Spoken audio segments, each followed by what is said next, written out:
Hi everyone, I'm Paige Abbott and this is your weekly recovery message.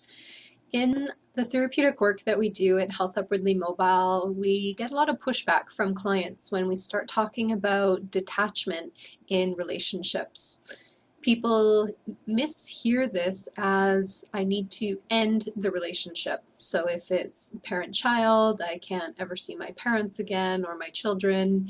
If it's in a romantic relationship, then people assume they'll need to get divorced.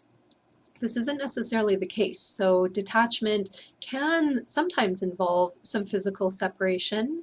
It may ultimately mean that you don't have this person in your life, but there's lots of variation in between. So keeping things as is or going to total end of the relationship, again, aren't usually very realistic or healthy options. Usually the healthier options are somewhere in between. So it's interesting with detachment that even people who are physically detached and never see one another can actually still be enmeshed if they're still carrying a strong attachment to that relationship in here, in their thinking. They're obsessing about that person a lot, they're emotionally invested, they're wondering what they're doing, what they're thinking, they're trying to get in their head, understand their motivations for doing or not doing things. So even in this case where there's physical detachment and really no relationship, the brain is still acting as though there is relationship. So someone who is in that sort of situation still needs to work on detachment. They still need to work on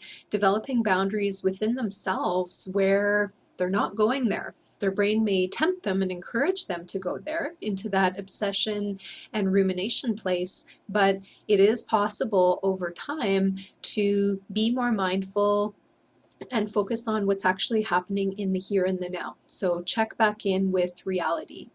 And people will use various recovery tools to help them do this. So they'll use reaching out, journaling, meditation, mindfulness, prayer, connecting with their higher power, nature, exercise, all sorts of different things to try and be more real, try and be more present, and to detach from that obsession and that rumination.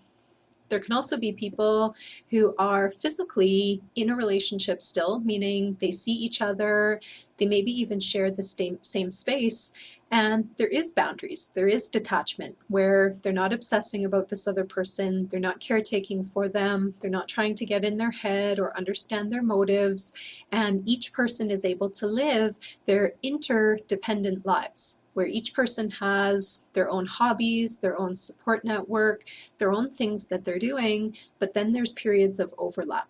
This is ultimately what people are working towards in exploration of healthy relationships, is this interdependence. However, there can be roadblocks and bumps along the way that prevent that from happening. The disease is a big one. So addiction loves enmeshment, and this is the reason that it's encouraged you explore the relationships in your life to see the level of enmeshment, how much obsession, how much rumination, how much caretaking, how much rescuing, how much putting yourself second or third or fourth in the priority list are you doing? And the more you can say yes, or the more that you notice you're doing these in relationships, then the more important it would be for you to look at detachment. And again, that may mean with some physical separation, that may mean no contact in a relationship for a period of time. If you discover that no matter what you're doing, that for some reason the combination of your brain with this other person just always leads to enmeshment, then you may need to look at a more lifelong or long-term separation from that individual, but often this isn't the case. But a period of cooling down where there may be no contact or there may be no physical interaction may be something to consider. So the process of detachment is not a fixed recipe, and it's certainly not the intention to end these relationships in your life.